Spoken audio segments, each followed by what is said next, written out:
Welcome, everyone. We'll just get started in a couple minutes.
Hello, everyone, and thank you for coming to our event. I'd like to welcome everyone to the Secure Our Youth New York City Forum, and thank you again for coming today. We appreciate your attendance. Before we begin, I would like to introduce myself to the rest, to you guys and the rest of the Mayor's Fellows, Policy and Advocacy here at Young Invincibles. My name is Dina Kennedy, or Kwadina Kennedy, and I'm from Bed-Stuy, Brooklyn, and I will be attending the Swedish Institute in the fall. I'll pass it over to the rest of my fellows now. Hi, my name is Izzy Dempsey. I'm from Brooklyn, and I'm working towards an interior design career. Hello, my name is Ricky Martell. I'm from Staten Island, and I aspire to become a music producer.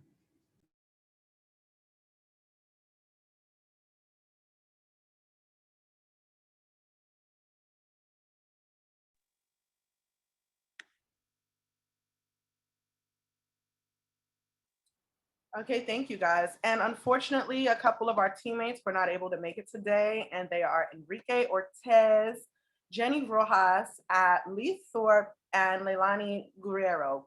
Sorry if I said that wrong, apologies. So again, thank you everyone for coming in, and we appreciate it. Next slide, please. So our team worked collectively to understand the challenges that you face during their high school years that led them to begin being like out of school or out of work. Youth in our situation are also often referred to as opportunity youth or disconnected youth. And for the purpose of this project and tonight's program, we will be referring to ourselves as disconnected youth to emphasize that we are not disconnected by choice. We feel that the city has failed us.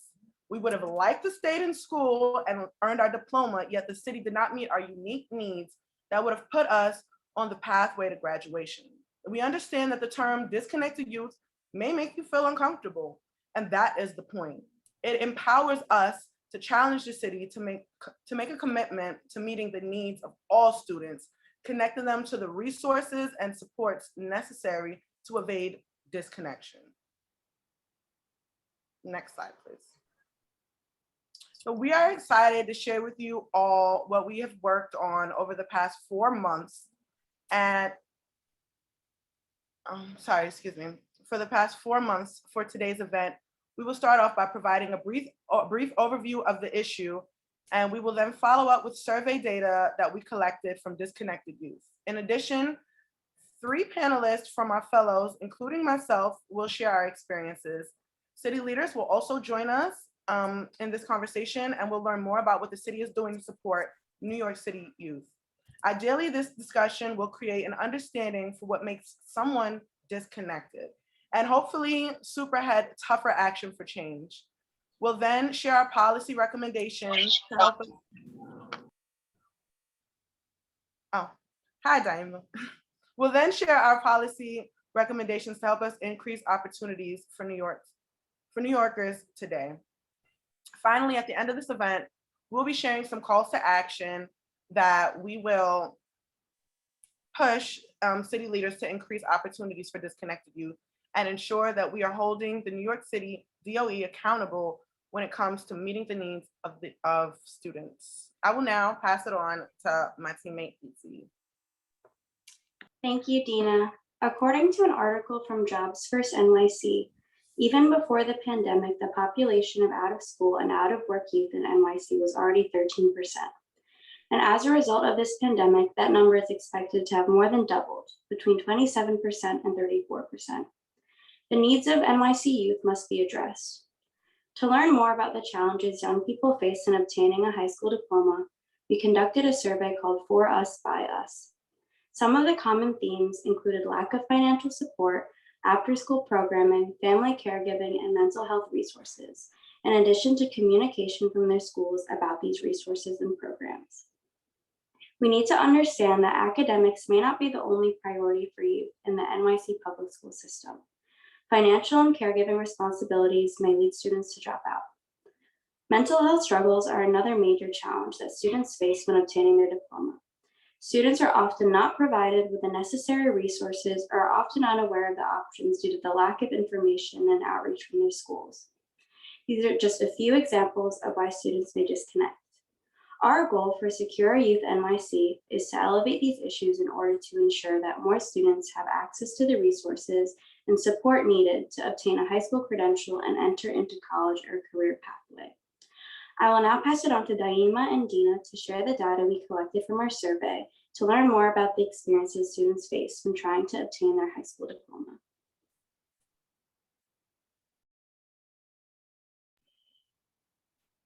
Hello, thank you, Izzy. My name is Daima Martinez, and my peer Kadina Kennedy and I will briefly explain the purpose for the For Us By Us digital service research we conducted. We really wanted to understand the issues impacting disconnected youth in New York City today in order to influence policies that will help increase their opportunities. We developed the survey collectively over the course of the program and reached out to DYCD advancement providers to share it with their youth. We received 92 responses and are excited to share their findings with you. To learn more about the survey and data, we invite you to read the #SecureOurFuture policy brief. We also want to encourage you all, if you have any questions as we go through the data findings, to please write them in the Q&A question chat box or the general chat, and we will answer them at the end of the section.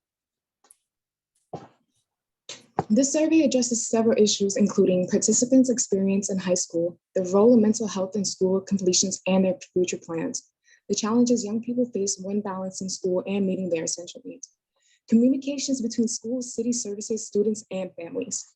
To increase participants, we provided a $10 Grubhub gift card as an incentive for completing the survey. Next slide. 98% of survey participants were between the ages of 16 and 25. Over half of the respondents represented the Bronx and Brooklyn, followed by Manhattan, Queens, and Staten Island. Almost 2/3 left school before completing 12th grade. 50% of respondents were unemployed and looking for a job, while 30% of respondents were part-time employees. Nearly 80% of respondents don't have a high school equivalence diploma, HSC, and are working towards receiving an HSC. Next slide, please. For the first question we asked, in which of the following social assistance programs, if any, are you or family enrolled in? To identify those, 44% of respondents said their families or themselves are enrolled in supplement nutrition assistance programs, SNAP, while 21% of respondents reported being enrolled in a housing assistance program. These programs are vital to having food and housing. The difficulty of meeting essential needs like groceries, rent, and medical costs is one of the great problems among young people in New York. This reflects the importance of expanding these programs so they can be accessible to more people. Next slide, please. Then the next question we asked, which if any were factors that contributed to leaving school before receiving your diploma? Nearly half of the respondents felt the lack of guidance and support at school contributed to them leaving high school before receiving their diploma. Mental health issues were also a major contributor with more than 30 respondents. 35 indicated their mental health impacted their decisions to drop out. Schools and family also impacted their environment to stay in school, 32 and 25 respectively. Next slide, please. Now I would like it to pass on the mic to my teammate, Dina. Take it away. Thank you, Daima. So another question we posed was, if you wish you could change one thing about your high school experience, what would it be? And we also asked participants to reflect on their high school experience. And they emphasized the importance of school support and guidance, with 60% wishing that they had more of these supports and services. This was followed by 39% of participants who wish they had devoted more time to their studies, while 35% wanted a greater access to opportunities in and outside of school. Next slide, please. Participants were also asked to select up to 3 factors that would have helped them remain in school. And majority of respondents, 66%, stated that more guidance and support from their counselors and school staff would have helped them remain in school. Another 44% identified general stability at home as a factor, while 27% felt that financial stability would have helped. Additionally, 30% stated that more academic support, while 29% stated that more mental health support would have contributed for them to stay in school. Next slide, please. Another large and quick question we asked was, do you think that your school did a good job communicating with your parents or caregivers? And the majority of our respondents, over half of the participants, stated that they don't think that their school did a good job communicating with their parents or caregivers. Next slide, please. So it brings us to the larger question, which is, what can the city do to help you achieve your goals? And when asked what the city can help them do to achieve their goals, many respondents indicated that financial support and guidance can be beneficial. One said, make college less expensive. And another pointed to having young people find their true passion, point us in the right direction, give us financial guidance, and connect us with someone who genuinely cares. Providing more career opportunities was another common recommendation. Respondents suggested that the city should offer programs, certification classes, internships, and apprenticeships in different fields of work. In addition, we heard that student parents are often marginalized in the distribution of these resources. One respondent expressed, help us single parents finish school and get jobs or even internships all year round. And this information, it really helped us shape our recommendations to the city. And we're very grateful to all the participants that took their time to share their experiences with us. I'd also like to thank my teammate Daima for helping me present this information. And we hope that this provides more insight into the needs of the city's disconnected youth. This is all the time now that we have for this research, but we do have a couple moments to take a few questions, and just a reminder to leave your questions in the Q&A at the bottom.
We actually have a few questions in the chat that we got. One of the questions is, we were surprised by any of the results in the survey. Personally, I felt that I was not surprised due to being a statistic myself, and just seeing the numbers on an actual piece of paper is just more of an understanding that we actually need the help, and that there is a change that needs to be done.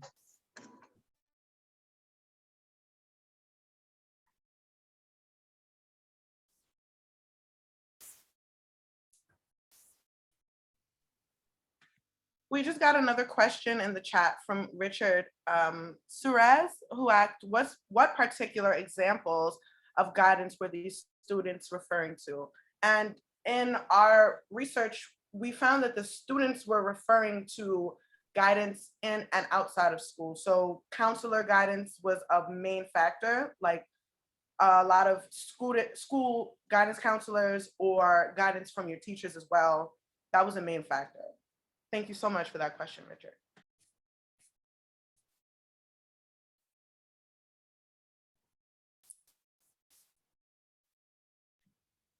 Oh, we have another question from Lowell Hirscherberger.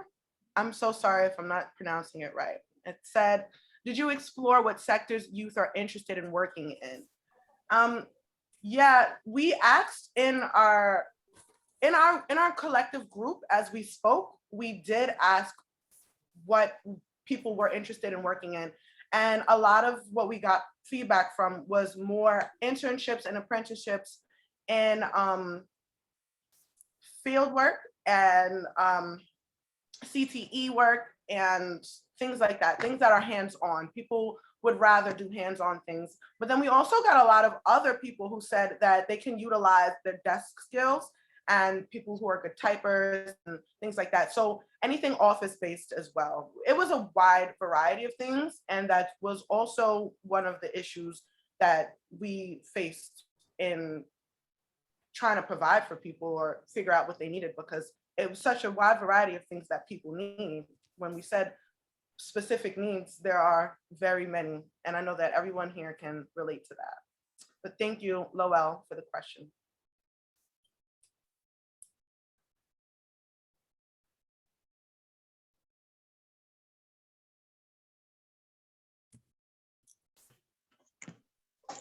Another question that was asked was, what programs youth find most successful when supporting young people in NYC with academic and workforce goals? What we have seen was a lot of programs such as SYEP and Get Out New York has been helping out a lot of youths to become more as in the workforce environment and to be introduced to more environmental force for children. We will continue on to the next slides with Dina.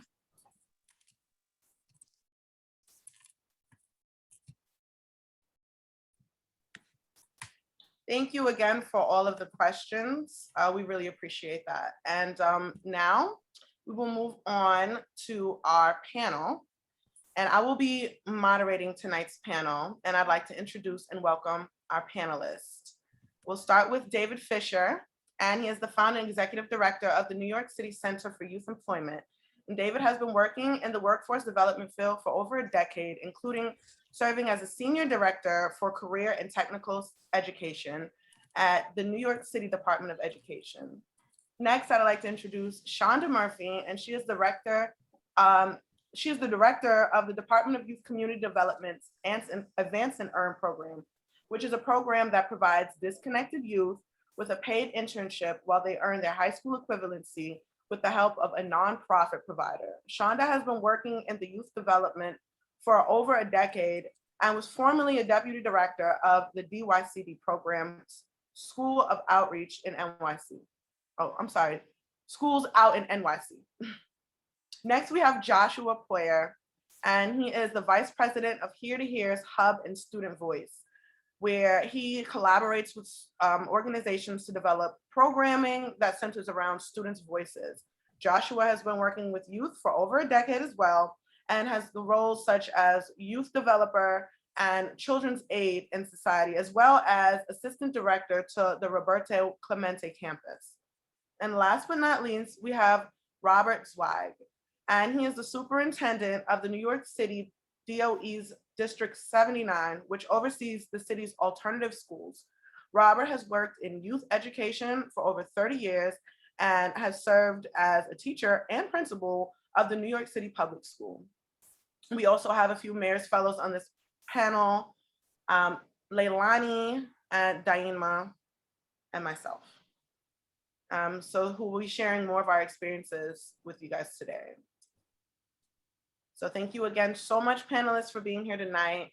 And just a quick reminder again, if you have any questions for our panelists, please drop them into the Q&A section at the bottom of the screen, and we will hopefully take care of as many questions as we can. Now, panelists, just a reminder for you guys, we also have 2 minutes to answer your specific questions. Next slide. So my experience, like, we're in a disconnected youth group, and obviously I was a disconnected youth. And this experience has furthered my passion and advocacy. My journey was never easy. I dropped out of high school when I was 16, and that was largely due to financial obligations and then depression. And then I took it upon myself to seek out and enrolled in a trade program, which was Job Corps. And the DOE didn't help me at all. And no one reached out to me. And unfortunately, I wasn't able to complete the trade program that I was in, even though I was one of the top students. And this was largely because I was terminated because their rules I didn't adhere to their rules, but I felt like their rules were designed basically to make everyone fail. And I learned that, like, the only way that I could succeed and pull myself out of the mud and be successful was to do it myself, to find strength within myself, because I didn't find that I had any resources or support from anyone else or any other outlet. And I'm sure that a lot of my classmates and teammates experienced a lot of the same challenges that I experienced. So I would like the fellows to now tell us about their experiences becoming disconnected. And Leilani, I would like to start with you. And again, welcome, Leilani.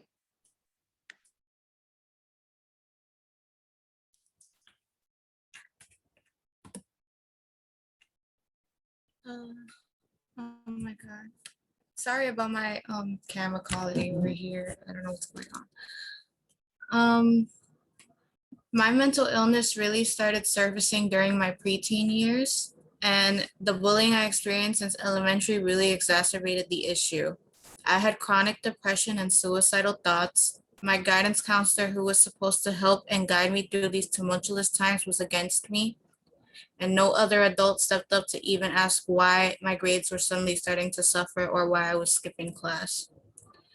This, paired with the bullying and personal issues going on internally and within my family life, made me completely unmotivated to go to school at all. I was just labeled another statistic. Eventually, I lost trust in the adults around me, nearly to the point of no return.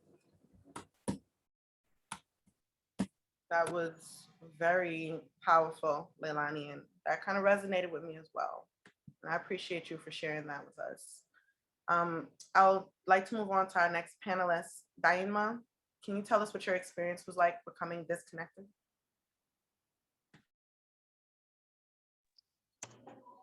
Thank you, Dina. Myself, I dropped out at 16 also due to my depression and anxiety becoming overwhelming. School couldn't handle that, and I became the sole caregiver for my parents. I had to become very sheltered at home, which also prevented me to surviving in my own area as a child. It didn't help much knowing that I had to keep grades up in school, and then I had to have teachers calling home asking what's going on, why isn't she here? So for me, I had to leave and I had to be an adult at the age of 15 to 16.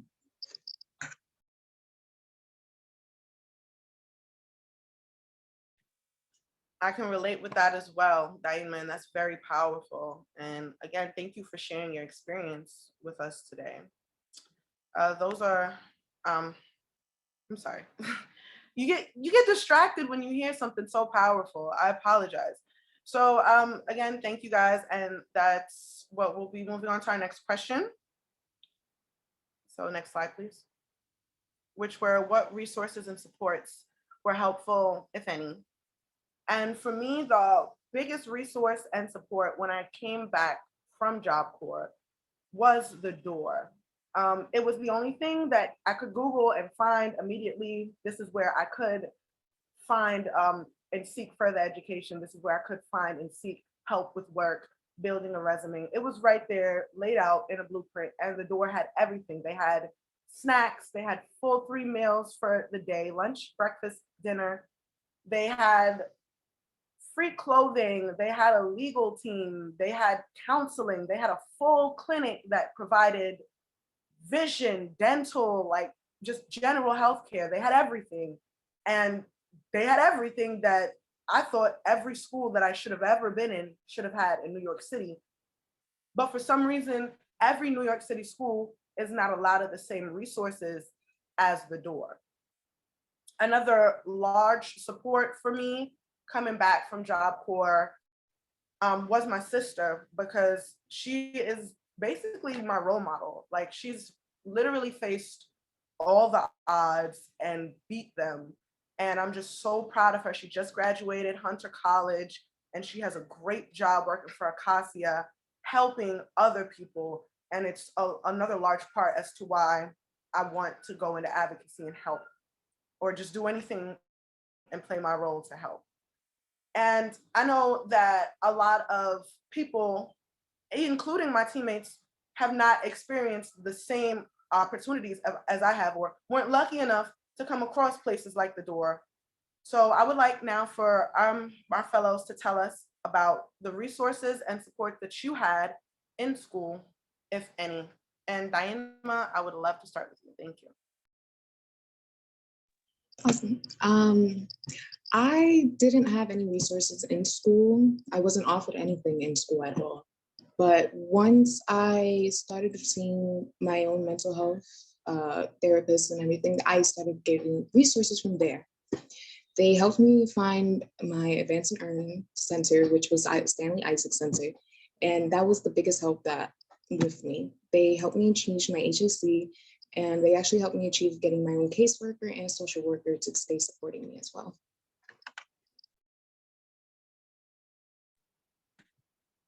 Thank you, Diana. Leilani, can you tell us about your experience?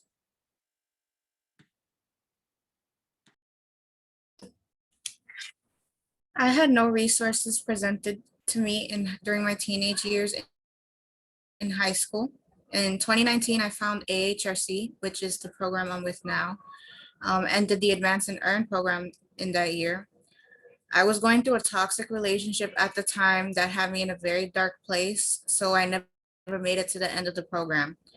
I found them again earlier this year, around 2020, and they remembered me and they welcomed me back with open arms. They really seemed to care for me as a person and about my future. As of this event, I've taken my task, made it to the end of the program, and I even applied and got into SYEP with the help of AHRC. I'm thankful for them.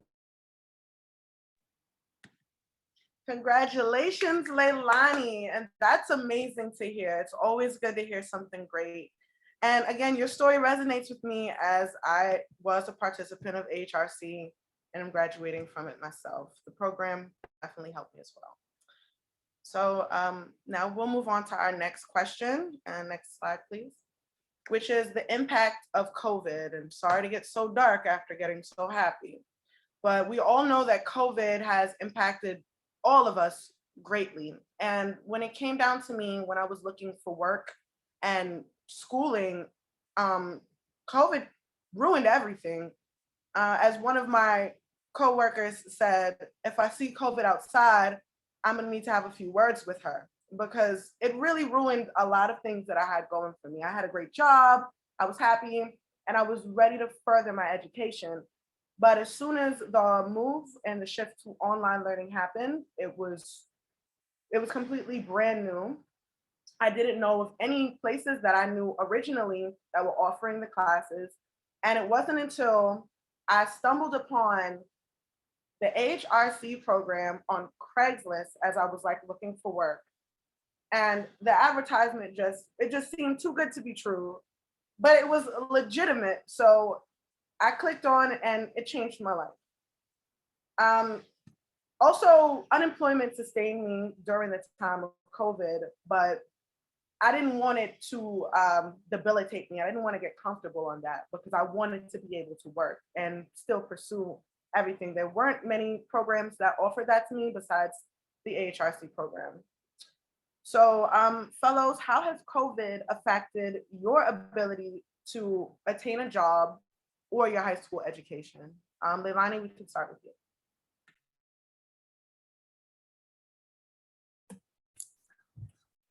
I was self-employed and I basically lost out on all my clients during COVID.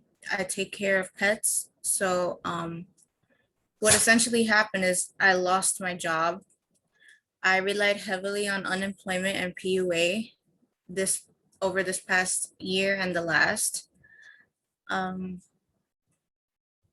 It's been really hard for me to hear back from any employers because of all this COVID stuff, because they're not really hiring as much. Well, from last year, they weren't hiring as much, and the volume of people applying to these jobs was just crazy because everybody lost their job.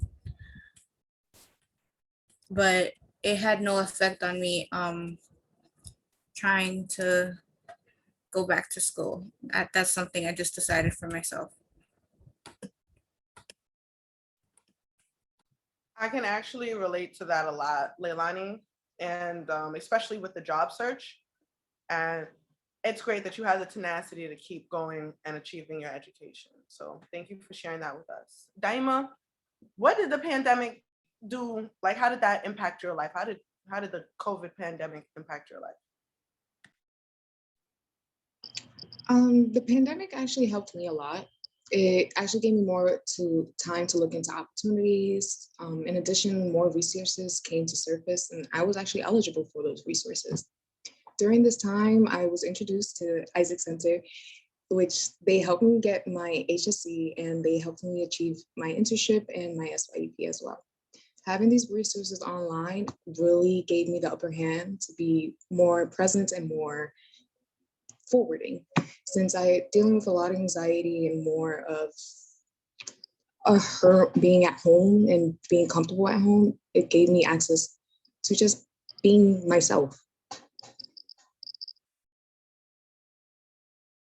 Oh, thank you, Daima. That's beautiful. And I'm sure that we all can resonate with that and finding the silver lining in, a messed up situation.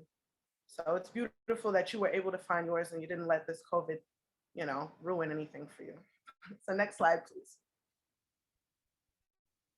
So the next question that we will be addressing was, what was your school, was your school addressing your mental health?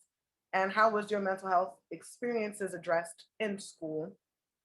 And when I was in high school, I needed the most emotional support. That's that growing time in a person's life, and I needed the most guidance, the most emotional support, and I was my most depressed.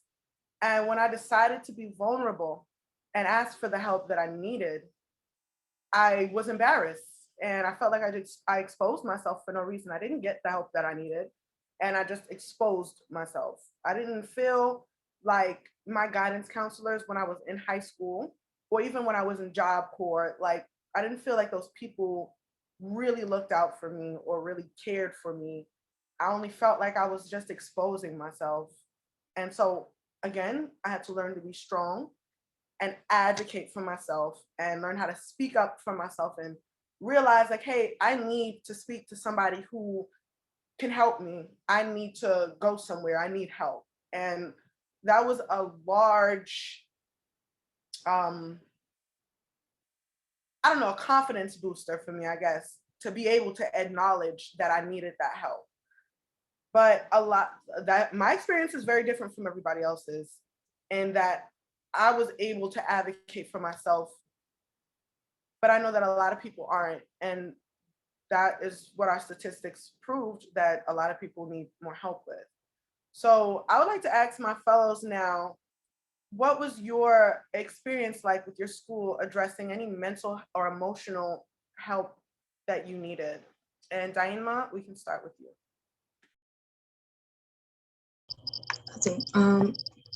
I felt that the school didn't succeed with my needs. They didn't know what to do with me, so they would just throw me onto a mental health resource and have them do something with me. Other kids, they had more resources. Those kids that were in higher zip codes or more involving in a better area, they had counselors who actually knew them, or they even had counselors more than one. They would usually have 1 to 2 ratio lean on the students. So for me, I just wish, I had those resources that the other kids will have, or, just the regular kids that people will say for students will get. I can relate to that a lot, Naima, and thank you for sharing that. Leilani, what was your experience like?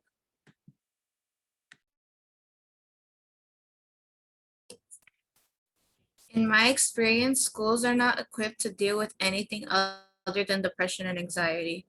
I was dealing with not only those, but borderline personality disorder, body dysmorphic disorder, sexual trauma, and as well as having high functioning autism. These mental disorders are not widely known or accepted, and I wasn't really recognized as being autistic because I was too intelligent and aware to be in the special class. In general, no one in school reached out or tried to have a conversation with me.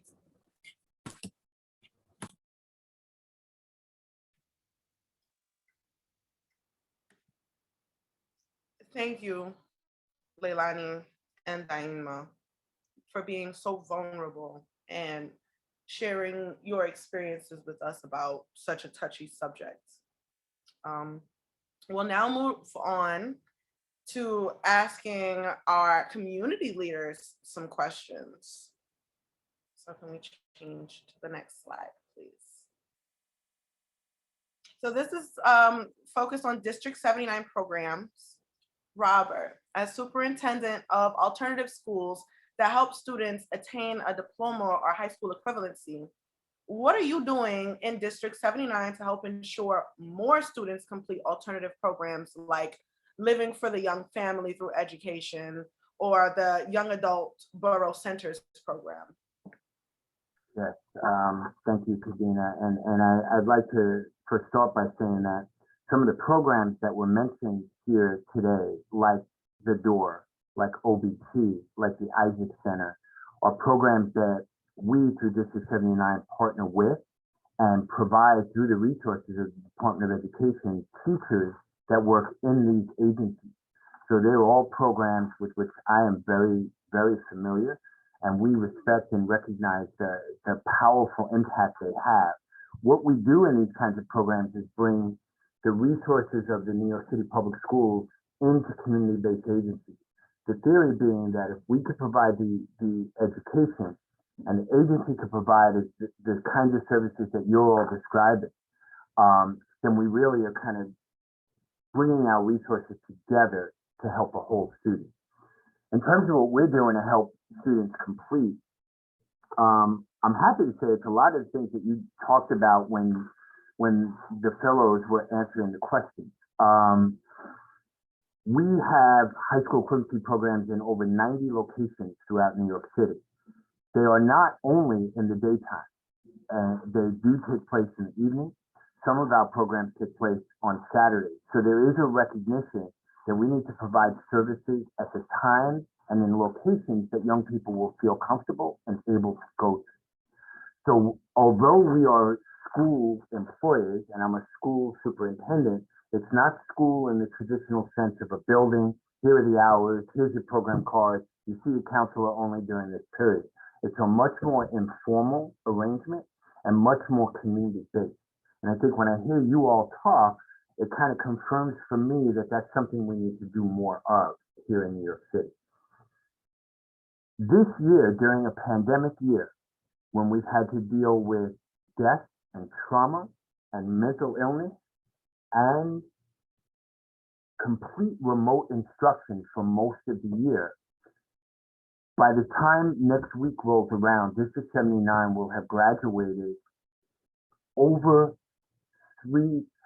close to 4,000 students, adults and young adults between 17 and 21. The numbers are still coming in, but we're working and our staff is working very hard connecting with young people whenever those students are available, whether it's in school, whether it's in the evening, whether it's posting assignments and collecting them, whether it's actually loaning laptops and iPads to students or Chromebooks. We've done that by the thousands. So there's a lot that we've done during this pandemic that I think represent our core values and our commitment to young people. Is there room for growth? Absolutely. Is it important to hear the things that you're saying and the questions you're answering now? Completely, because we need to stay accountable to you and true to what we say our values represent. But there is a lot we're doing. You also talked about, and I don't want to dominate this with such a lengthy answer for one question, but you talked about internships. Well, the year before the pandemic, District 79 paid $1.4 million, not for overhead, but straight in the pockets of our students who got paid internships. Over 1,700 students through co-op tech earned industry certification. So a lot of what you are talking about as failures of the city that we recognize are what we're trying to fill. There's gaps that our district is trying to fill. And so as my mind is kind of swirling through listening to you all speak, I'm wondering how we can partner more closely together, how we can ensure that we continue to hear your voice as we shape our district moving forward. So I'm going to leave it there. Robert, that is why you're here today, is to get our voice and to figure more of that out. But Okay. Thank you so much for sharing your input on that question. We're going to have to move on to our next question now, which is on employment. Thank you. So employment has been hard for people, and I consider myself lucky to have found a paid internship through HRC that still allows me to focus on my education. And we all know this is extremely rare. But thanks to people like Shonda and David, it's possible. So Shonda and David, what are you currently doing to offer more of these opportunities, like paid internships, jobs, and like just allow for more career development in and out of high school and college, as I will be attending college in the fall? So I'll go. So at Advancing, we are constantly looking for new partners in the field who can offer quality internships for young adults and in diverse fields. We recently partnered with the Parks Department to offer green jobs to some of our young adults. We're partnering with retailers like Lululemon and UPS. And these are not just for entry-level jobs, but for jobs that have a career trajectory, which is another thing that for Advanced Learn is another thing that we focus a lot on. We also partnered with City Bike, to name just a couple of those partnerships that we've made to offer internships. As far as ZYCD, since the start of this administration, we've doubled the number of youth employment opportunities. And this summer, someone mentioned SYEP earlier, this summer we'll serve the largest SYEP class to date, with up to 75,000 young adults being served. And so we've expanded and launched new programs for youth in school, including programs called Ladders for Leaders and Work, Learn, Grow. Some of you may be familiar with those, and new programs such as Advance and Earn and Unity Works for our Opportunity Youth. As many of you know, Advance and Earn launched in February of 2020, which is right before the pandemic started. And so our partnership processes changed quite a bit at the very top of our program, and we continue to modify and shift as need, but we are always on the lookout for more opportunities and partnerships to be able to offer more internships to our young adults, such as this one. Thank you, Shonda. David, do you have any input on this, or? Yeah. Thank you, Dina, for the question and for inviting me to join today. Really appreciated hearing the presentation and reading your memo and your recommendations earlier. We could not be prouder of the work that the Mayor's Fellows have done, and just really excited for all of you taking your next steps on your individual journeys, but also, I hope, continuing this work, because that's, I think, a lot of what it's going to take to get the system where we want it to go. So Shonda used the data point that I was going to start with, which is that since the mayor came into office in 2014, we've actually doubled a summer youth employment program. Something we're really proud of. You know, it went from, I think, about 37,000 in the last year of the Bloomberg administration to as Shonda said, nearly 75,000 this year. Work, Learn, and Grow, which is the sort of year-round complement, we're going to get that back to serving 4,000 additional this year.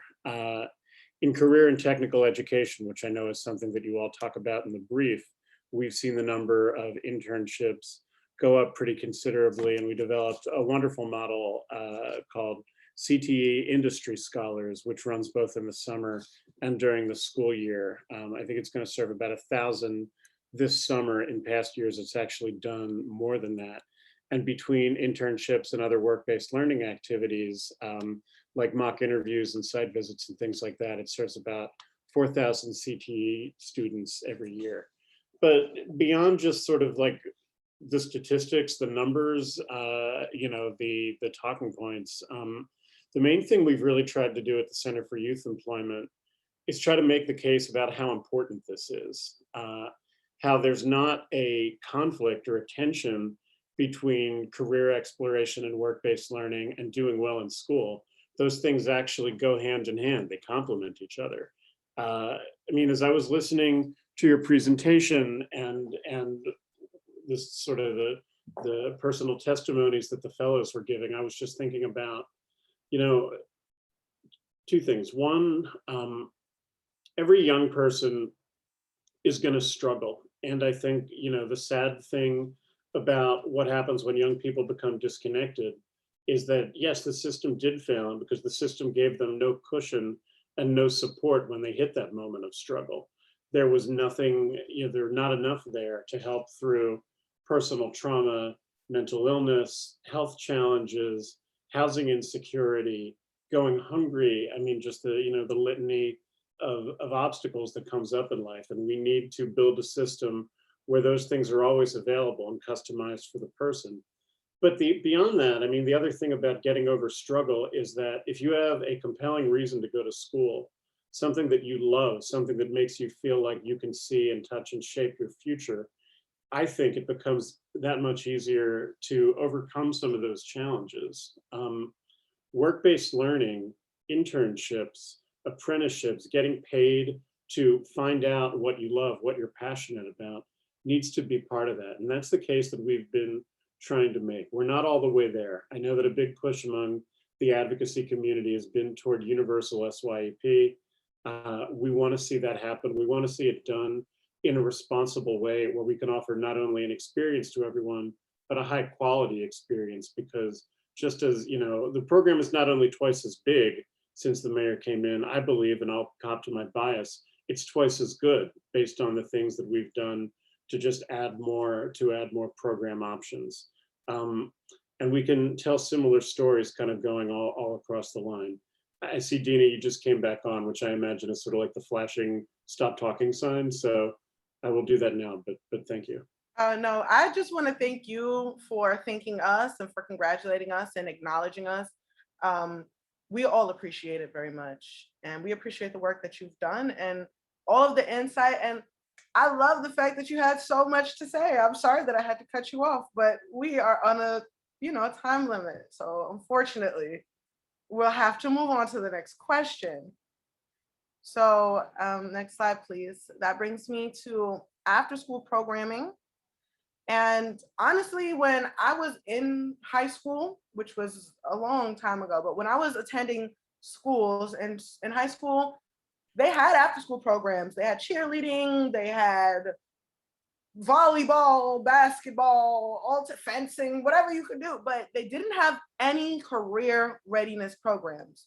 And I mean, I don't want to be built up on the statistical idea that, you're ethnic, so you can achieve from that sports scholarship to college. I wanted them to prepare us with some sort of career readiness. I only had one cooking class in the high school that I went to, and then another in the alternative high school that I went to, which is very rare. It was like 1 in a million schools. So I want to ask Robert and David, what are you guys doing to help ensure that every school now offers career development opportunities as well as life skills learning, both in and after school? Yeah, I'll take that first. I wish I could wave a magic wand and ensure every school in New York City has that. I can't.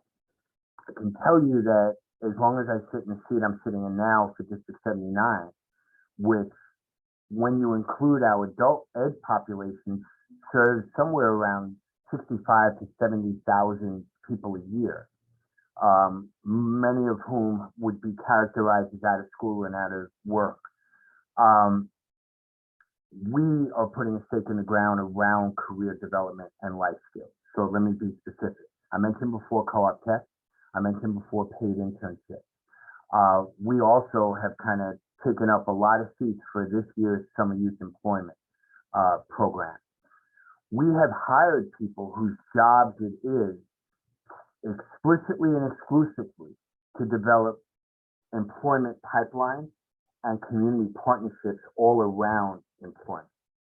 We're now partnering with Hostess Community College and BMCC around their adult and continuing education programs, where young people and adults, but I'm going to focus mostly on young adults, can earn stackable credentials. And we're looking into ways to help scholarship some students, because many of these classes do have tuition costs involved, and financial aid does not apply.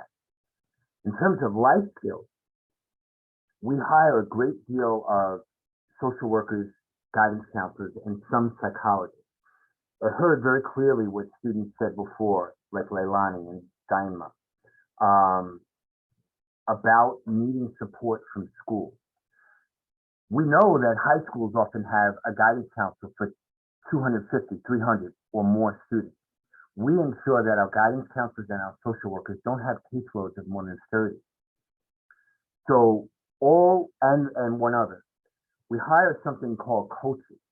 They're different titles. They're not necessarily guidance counselors. In fact, they're not, but they're coaches.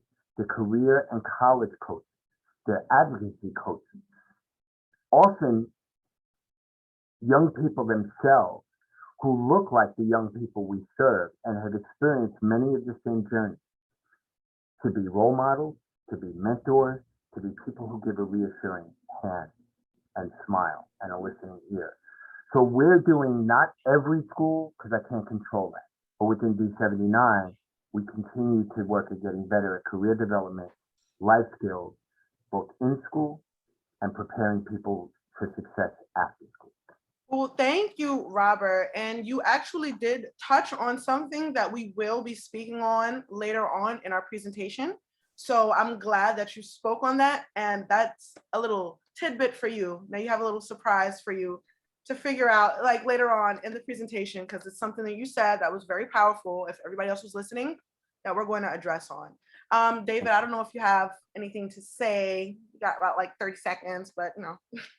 Yeah, I mean, just the point on life skills, it is so important, because that's what, if you look at what employers actually claim to value, it's things like communication and teamwork and critical thinking and problem solving.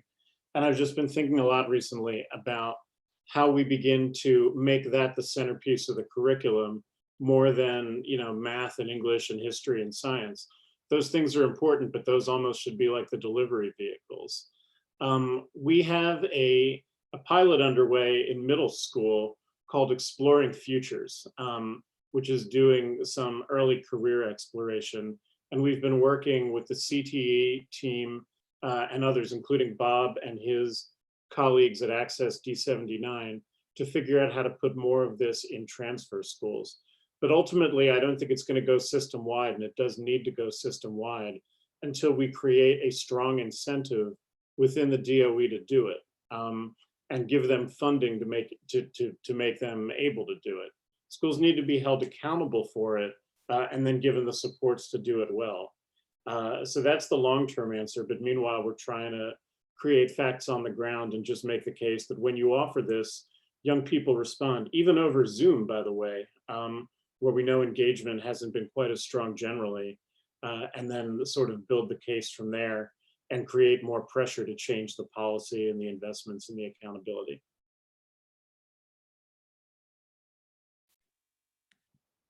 Thank you so much, David. We appreciate that insight. And Now we'll be moving on to the next question, which is about nonprofits in partnership. Now, I worked with a lot of nonprofits since I was in elementary school. There was Partnership with Children, which was solely based on the emotional health and stability of young children. And thank God for Partnership with Children, because without them, I don't think I would have been able to understand how to express myself and that it was okay to speak to people and you're not crazy if you have a therapist, you know, that type of stuff. Also, another big nonprofit that changed my life was The Door, and then AHRC as well, who partners with nonprofits, but it's not necessarily a nonprofit.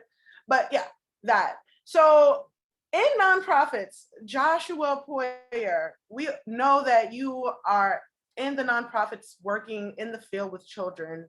And we know that nonprofit partnerships really help enhance the school experience for young people. So what additional support do nonprofits need from the city in order to effectively provide the programming and services that students so very need? Yeah, well, thank you for that question. Before I start, I really want to say thank you and show appreciation to you, Leilani and Daima, for just sharing your story and being courageous and vulnerable. We see you, we hear you, we love you, and I just wanted to say that. So thank you so much, Joshua. Just thank you. Thanking you for everyone else. And then we're gonna thank you again and thank you 3 more times. You know, and then send you thank you email. Appreciate it though. Thank you so much. Appreciate that. So yeah, I hear we work to connect with all different types of stakeholders, right? Yes, we are a nonprofit, but we play in the intermediary space. So we really try to bring all of these stakeholders together, whether it's nonprofits, educators, employers, to really think about these issues through a critical lens. So yeah, we all know that nonprofits add critical supports, right, to the development of our young people. I think about my own experience, born and raised in the Bronx, went to school in Castle Hill.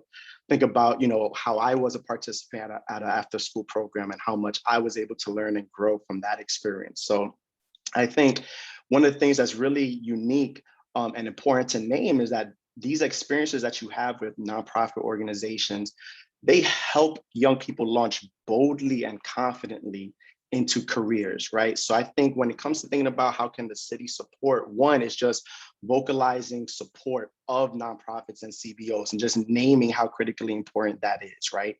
Let's amplify the good work that's already happening and call it out and call it by name. And also, you know, they need to make a clear commitment, not only with their voice, but with their dollars, right? So we know that many of our nonprofit and CBO partners help to keep young people engaged, safe, and fed during this last year, right? Organizations like Young Invincibles, like The Door, Children's Aid, you know, Dream Yard, you know, they do tremendous work and continue to work diligently with young people to offer opportunity and impactful support.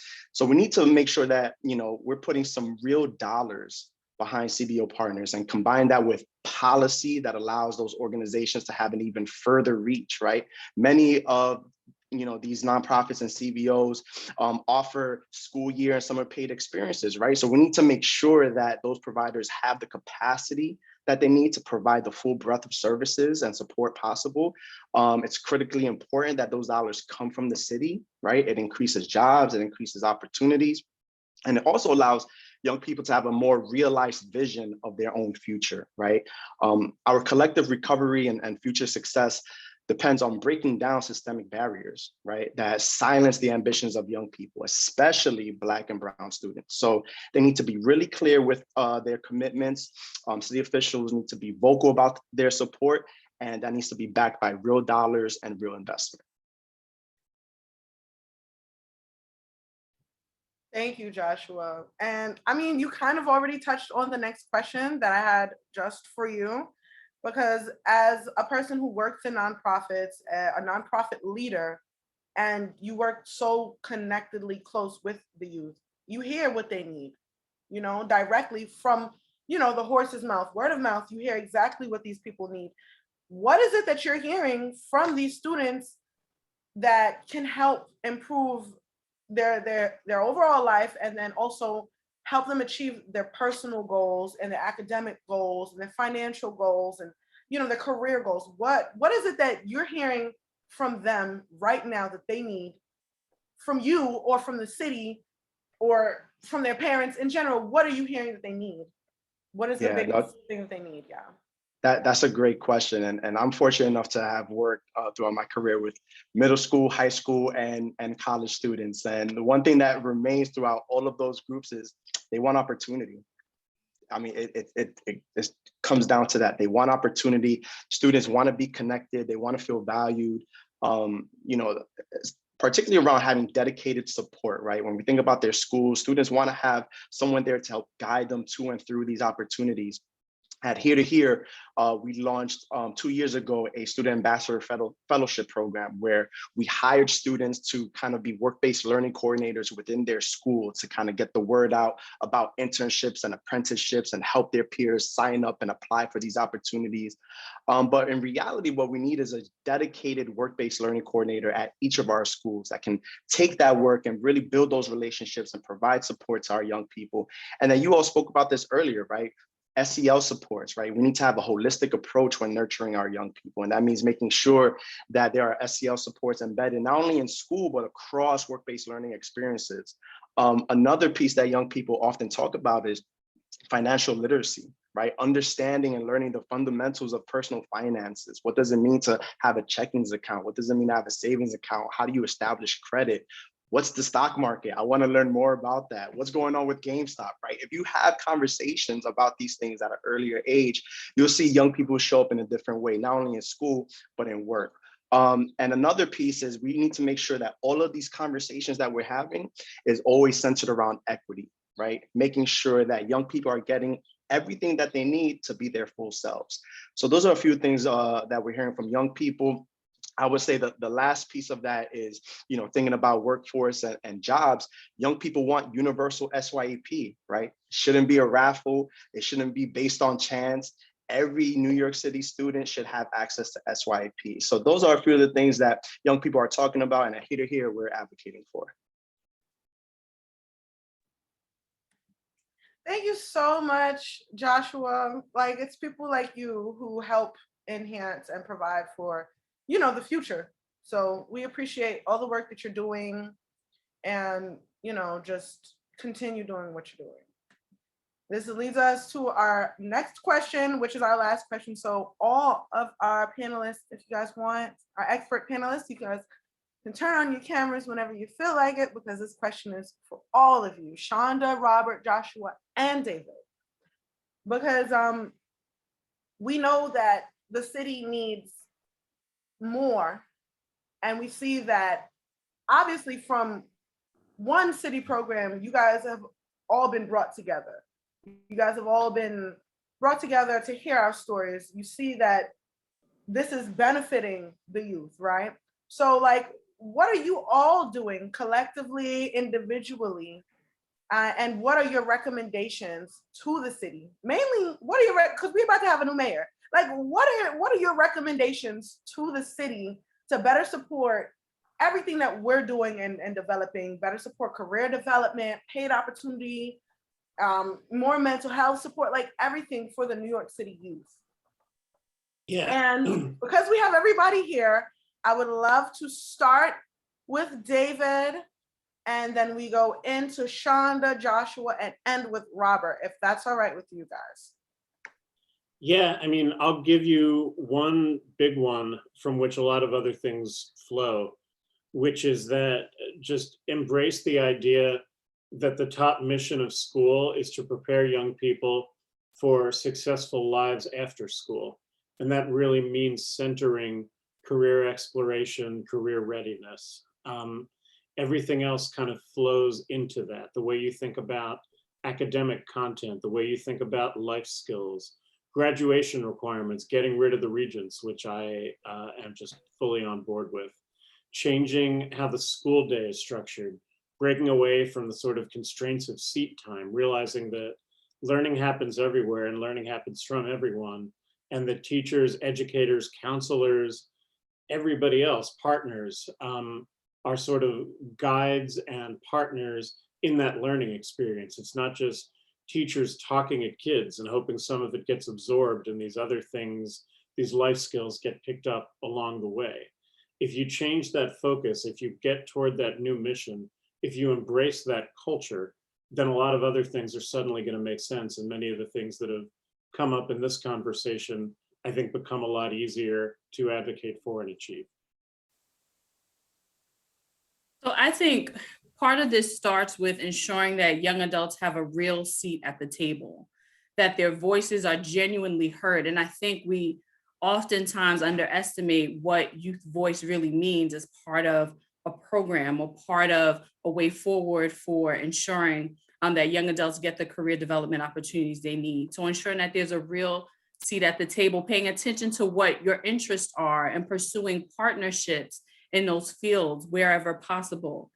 Continuing to connect with one another as community leaders, continuing to do what we're doing now. I have a meeting with Bob on Monday to talk about some extended partnerships. And so continuing to do this, what we're doing today, and continuing to partner with businesses to open doors in industries that are undiscovered, that we haven't seen working with our young adults as yet. This administration, as UICD, has prioritized youth employment.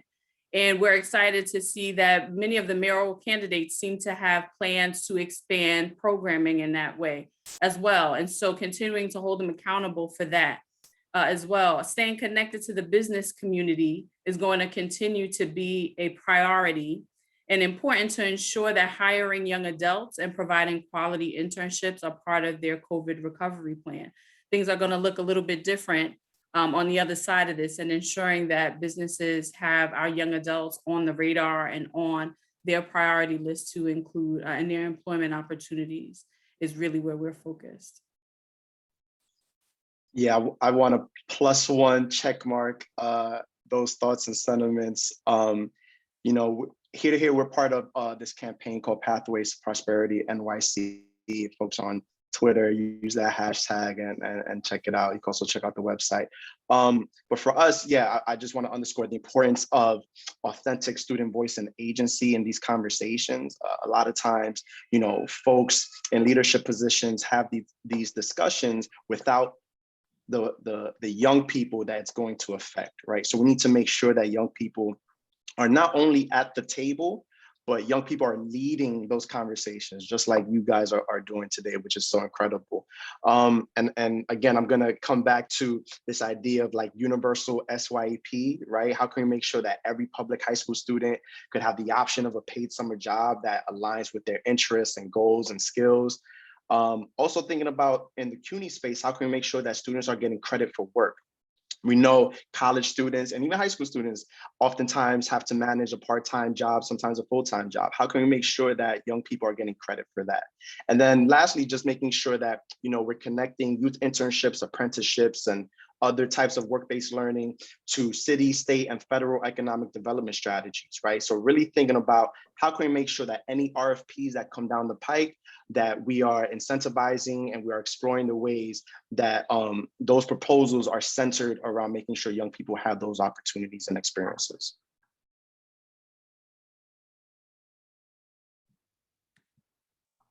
Thank you so much. Oh, sorry.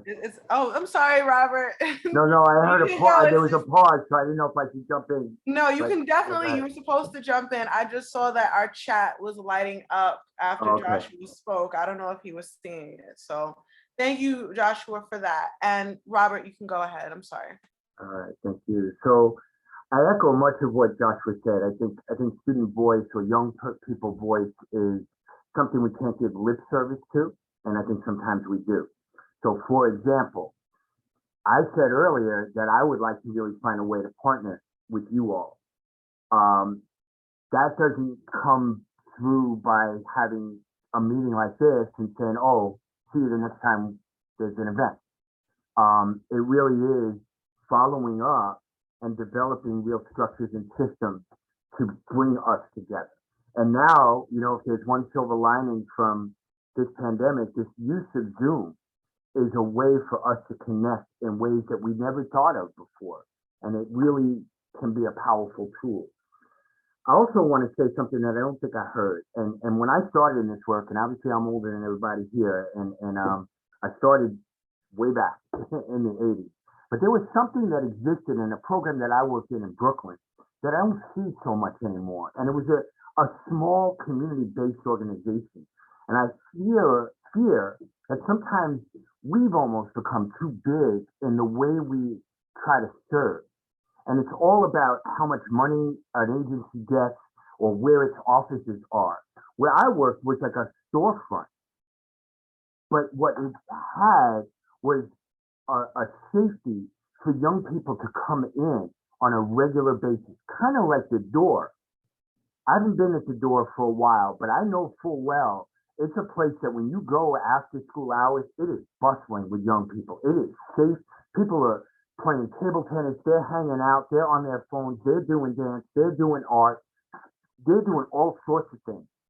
We need to create these community programs that young people can go in safely and then have adults that can help be those mentors, those coaches, those youth developers. I feel like in New York City, we've lost some of that.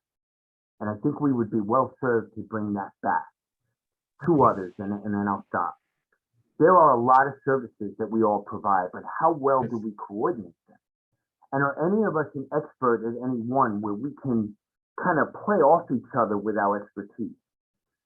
So that maybe some agency becomes an expert in health field, where another becomes expert in IT. And so we maximize our strength and message that to young people across the city. And then finally, we're supposed to be a sanctuary city. And I think in many respects we are. But I wonder and I worry about our immigrant students, and particularly our undocumented students, who come to this country, but we're going to talk to New York City right now, come to this city for refuge. Do we honestly and authentically offer them all that the city has to offer? And how do we make explicit outreach to those newcomers to this country to provide them refuge and to provide them opportunity? Those would be the things that I say we need to do more of as a city.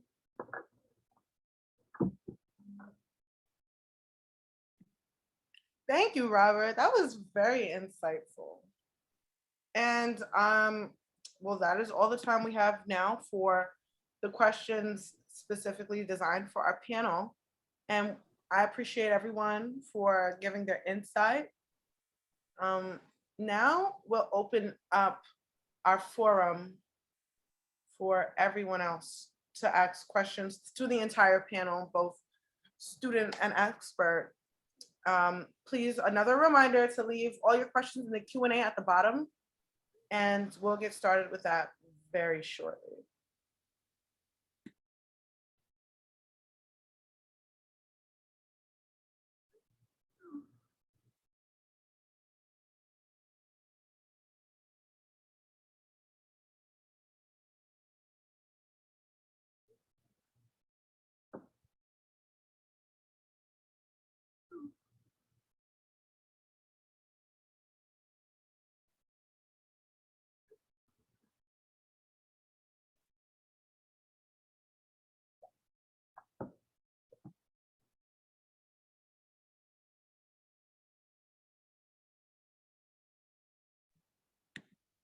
Alrighty, so we have our first question, and it is from Kanisha Kennedy. And this question is for all of our young people on the panel. How did you overcome the struggles with your mental health? I guess I can start by answering that, and I'll just pass it on when I'm done. So personally, me, I helped overcome my struggles with you, Kanisha Kennedy. You helped me as being my role model and big sister. I will pass it on to Leilani, who has shared that she experienced struggles with mental health, and perhaps she can help and shed some insight onto how she dealt with those struggles. Leilani, take it away.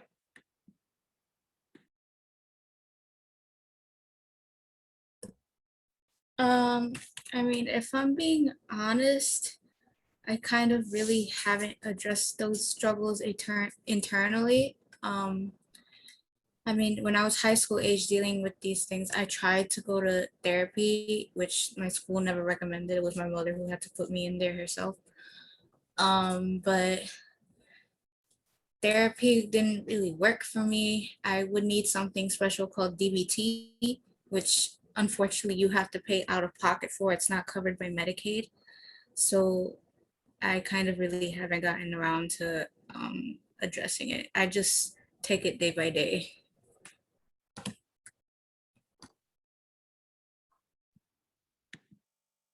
Thank you so much, Leilani. Daima, do you have an answer for this question as well?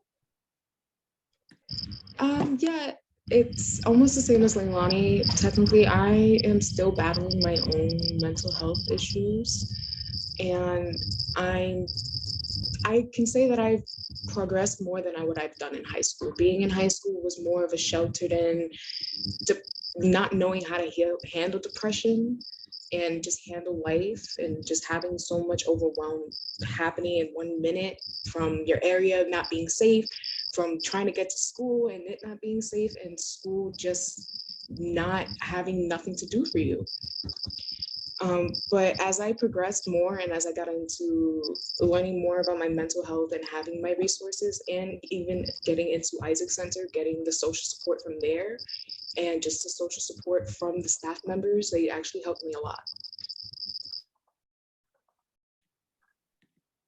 Thank you so much, Daima, for sharing your experience. There's another question we have from the panel, for the panel, and this is for our community leaders on the panel. What are you doing to better support the mental health needs of young New Yorkers? What additional awareness and outreach are you building to make youth aware of supports available? So like, how y'all helping us and letting us know that you're here to help, pretty much. And this is for the expert panel.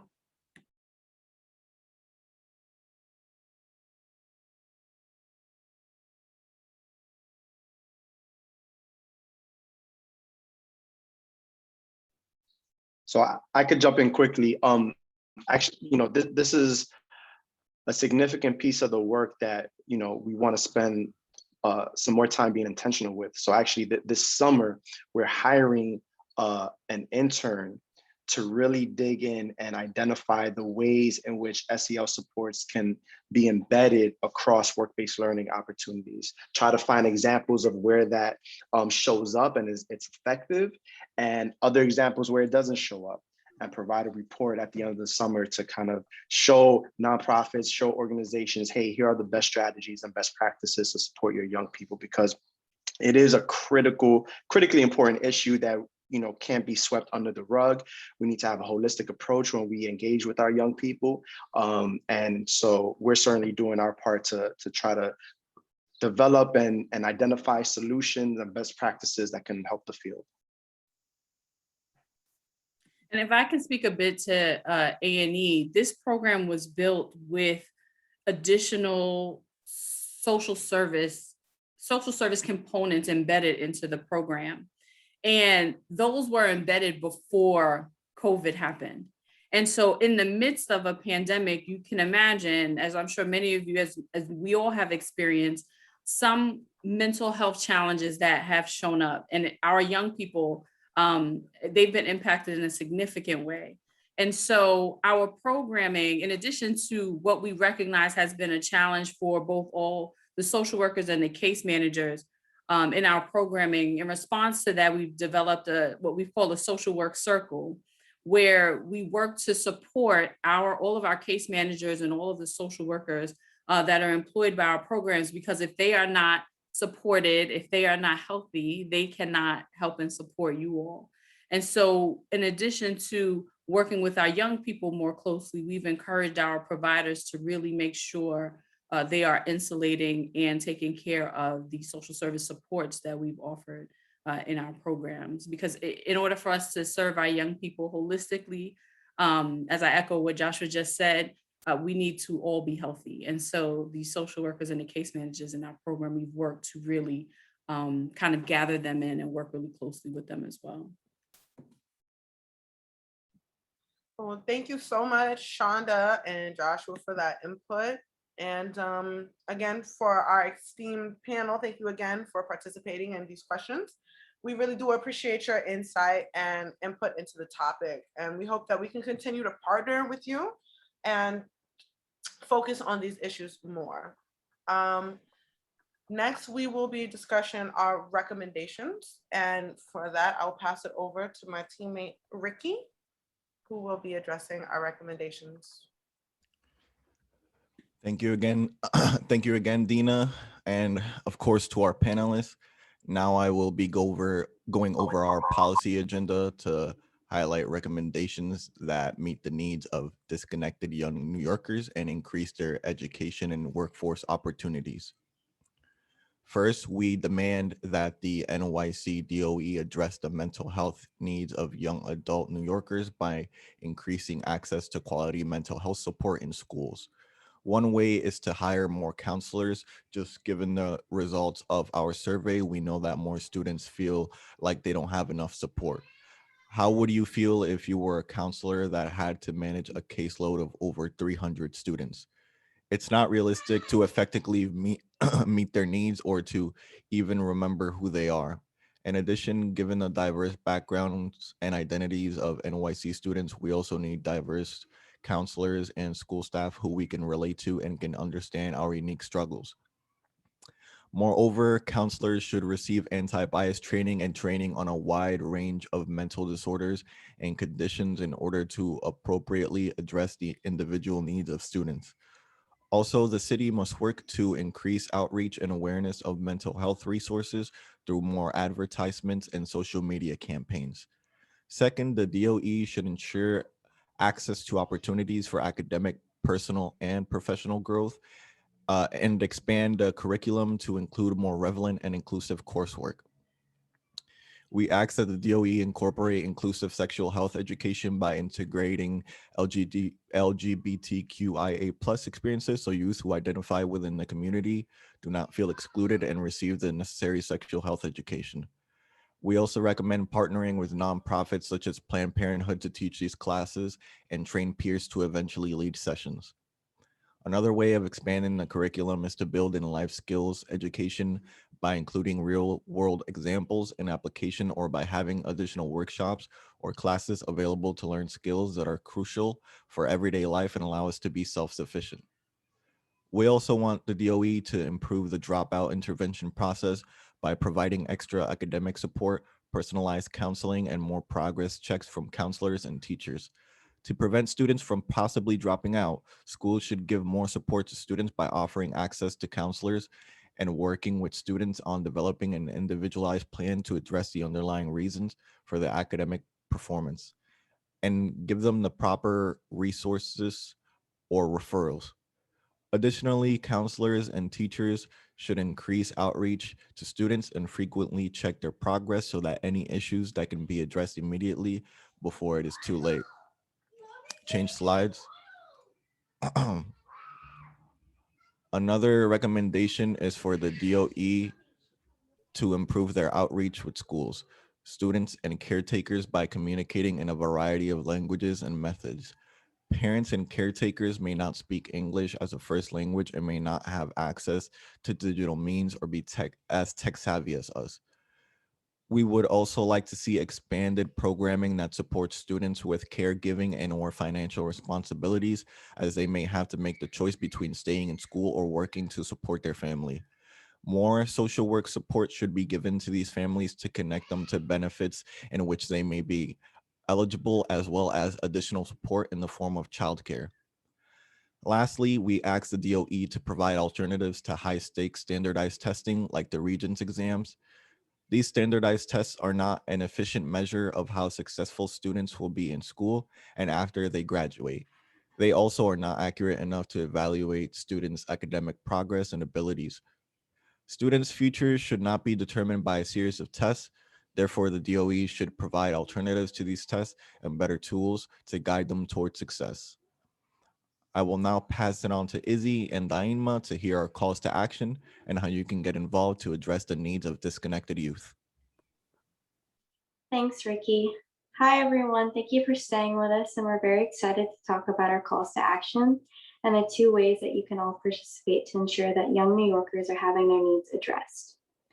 Action number 1 would be our sign-on letter that will be addressed to the next mayor of New York City to make sure young New Yorkers have the necessary support and resources they need before making the decision to drop out of school. These are important recommendations that the next mayor of NYC needs to take into consideration so no student is left behind and falls through the cracks. Please sign a petition today. We are dropping it into the chat now. This then leads to the action number 2. Given how tech savvy we are becoming, we thought that developing a social media toolkit will help us raise awareness about the ways that NYC, DOE, and our elected officials can better support young New Yorkers. We have created an automatic tweet that you can click on and post the message on your Twitter page. We hope that you can call on your elected officials and city to offer more resources and support that set young New Yorkers up for success. Again, we encourage all of you to visit and share our call to action. It is not too late to get involved, and look forward to seeing how you will fight with us in the movement. And now I'll pass it over to Dina for the closing remarks. Thank you, Daima, and thank you again to everyone for joining us tonight. I would like to personally thank my team, Daima, Izzy, Ricky, and Leilani, for being here tonight, and our expert panelists for your knowledge and insight. I'd like to thank David, Shonda, Robert, and Joshua. Thank you so much. And then we'd also like to give a shout out to our panelists that couldn't make it, but were a large part of the research and this project, which is Jenny, Lee, and Enrique. So thank you to them.